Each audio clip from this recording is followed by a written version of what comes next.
पूछो मेरी जाति, शक्ति हो तो मेरे भुजबल से, रवि समान दीपित ललाट से और कवच कुंडल से। पढ़ो उसे जो झलक रहा है मुझ में तेज प्रकाश, मेरे रोम रोम में अंकित है मेरा इतिहास। रश्मि रथी में कर्ण ने ये बात भले खुद के लिए कही थी, लेकिन आज हम एक ऐसे किरदार का जिक्र करेंगे जो इन पंक्तियों के खांचे में सटीक बैठता है। आप सोच रहे होंगे कि वो किरदार हट्टा कट्टा होगा, पर नहीं, वो किरदार हट्टी कट्टी है। अपार भुजबल और बाहुबल की मालकिन है। सुनने में भले विचित्र लगे, पर कहानी के बीचों बीच एक मंगोल राजकुमारी है। नाम है खुतलून, जिसे कोई मर्द हरा नहीं सका। राजकुमारी जिसकी रुचि गहनों और श्रृंगार में नहीं, बल्कि वर्जिश और जोर आजमाइश में थी। राजकुमारी जिसने शर्त रखी कि वो ऐसे इंसान से शादी करेगी जो अखाड़े में उससे बेहतर साबित होगा। बड़े से बड़े लड़ाके आए, राजकुमार आए, राजा महाराजा भी आए, लेकिन कोई उसे हरा नहीं सका। इटली के दार्शनिक और इतिहासकार की एक किताब है, the travels of Marco Polo. किताब के चौथे अध्याय में एक शब्द है आइगियार्म, मतलब होता है चमकता हुआ चांद। मार्को पोलो ने शब्द का इस्तेमाल खुतलून के लिए किया था। वहीं पर्शियन स्टेट्समैन राशिद अल दिन ने खुतलून को घोड़ों से ज़्यादा ताकतवर बताया था। खुतलून को पन्ने पर उतारने में इन दो चेहरों का नाम सबसे अहम है। वापस लौटते हैं शक्तिशाली राजकुमारी पर। खुतलून चंगेज़ खान की पोती थी, बेहद खूबसूरत, लेकिन सजना संवरना उसका शगल नहीं था। क्योंकि मंगोल अपनी लड़ाइयों के चलते इतिहास में दर्ज हुए, उनके सैनिकों का आधे से ज़्यादा समय जंग की तैयारी में बीतता था, या यूं कहें शरीर को मजबूत बनाने में। खुतलून की शुरुआत यहीं से हुई। वह पहले ही लंबी चौड़ी थी, फिर उसने अखाड़े में मेहनत शुरू की। लगभग 15 साल की उम्र तक खुतलून का शरीर एक मंगोल सैनिक से बेहतर बन चुका था, जबकि मंगोल सैनिक दुनिया के सबसे खतरनाक लड़ाकों में एक माने जाते थे। यह खुतलून के लिए भले गर्व की बात रही हो, लेकिन उसके पिता काइडू के लिए अचरज की बात थी। काइडू के कुल 14 बेटे थे, लेकिन कोई इतना ताकतवर नहीं था। तभी खुतलून की शादी का जिक्र छिड़ा, लेकिन शादी को लेकर खुतलून का नज़रिया उतना सरल नहीं था। खुतलून ने शर्त रखी कि जो इंसान उसे कुश्ती में हरा देगा वो उससे शादी कर लेगी। अखाड़े में उतरने की कीमत भी थी।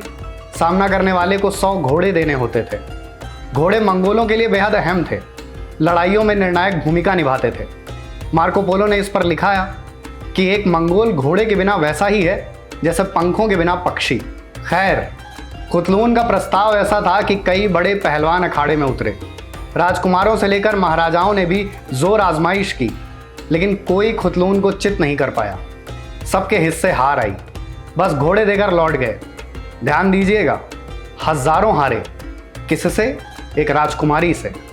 राजकुमारी जो सेनाओं से ज़्यादा शक्तिशाली थी। ऐसे दावों की तस्दीक करने वाला एक रोचक किस्सा है। बात है 1280 की, जब खुतलून महज 20 साल की थी।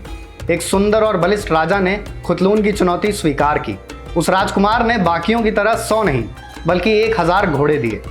राजकुमार की सूरत ऐसी थी कि जनता के बीच में चर्चा होने लगी कि खुतलून को जानबूझकर हार मान लेनी चाहिए। ये राजकुमारी के लिए सबसे अच्छा उम्मीदवार है, लेकिन मंगोल खून मानता तो कैसे। लड़ाई का मैदान सजा। पिछली लड़ाइयों में भी भीड़ थी, लेकिन इस लड़ाई को देखने आई भीड़ की बात अलग थी। नतीजा वही निकला, खुतलून की जीत। इस बार बस फर्क इतना था कि राजकुमार इतनी आसानी से नहीं हारा। अब तक कोई इंसान खुतलून के सामने इतनी देर तक नहीं टिका था। लोग पहली बार खुतलून की जीत से हैरान की जगह निराश थे। खुतलून के बारे में पर्शियन स्टेट्समैन राशिद अल दिन लिखते हैं, राजकुमारी की ताकत का मजमून कुछ यूं समझिए, वो लड़ाई के लिए जाती थी, ताकत इतनी कि सबसे तेज घोड़े दौड़ाती थी और दुश्मन को एक हाथ से उठा सकती थी। खुतलून का निजी जीवन हमेशा विवादों में रहा। शादी नहीं करने के चलते एक बड़े तबके ने उसके समलैंगिक होने की अफवाह उड़ा रखी थी। वहीं बहुतों का मानना था कि वो आज़ादी के लिए लड़ रही थी। खुतलून के जीवन से जुड़ा एक और पहलू है, गज़न, फारसी क्षेत्र का मंगोल राजा। जानकारों का कहना है कि खुतलून गज़न से प्यार करती थी, लेकिन यहाँ एक पेच था। क्योंकि गज़न भी मंगोल था और चंगेज़ खान के परिवार का था, खुतलून भी चंगेज़ खान की पोती थी, लिहाजा दोनों का वंश एक ही था। खुतलून के पिता काइडू अपनी बेटी को लेकर बेहद उदासीन थे। वो चाहते थे कि खुतलून को गद्दी मिले, जबकि उनके 14 बेटे थे। उनका मानना था कि खुतलून से बेहतर उम्मीदवार कोई और नहीं हो सकता है। बेटों के लिए ये बात स्वीकारना आसान नहीं था। बात कुर्सी और गुरूर की थी। 1301 में पिता की मृत्यु हुई और तभी से मतभेद शुरू हुए। 1306 में खुतलून की मौत हुई संदिग्ध हालातों में। वजह कभी सामने नहीं आई। इस पड़ाव तक खुतलून अमर हो चुकी थी, इतनी अमर कि इतिहास के पन्नों में खुतलून की ताकत की पुनरावृत्ति कभी नहीं हुई।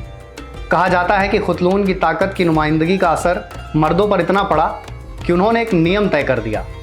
अखाड़े में उतरने वाला हर व्यक्ति अर्धनग्न होगा, यानी उसके शरीर के ऊपर के हिस्से में कोई कपड़ा नहीं होगा। नियम का मतलब साफ था कि महिलाएं कुश्ती से दूर रहें। मर्दों ने भले कुछ समय के लिए महिलाओं को कुश्ती से दूर रखा, लेकिन खुतलून को अमर होने से नहीं रोक पाए।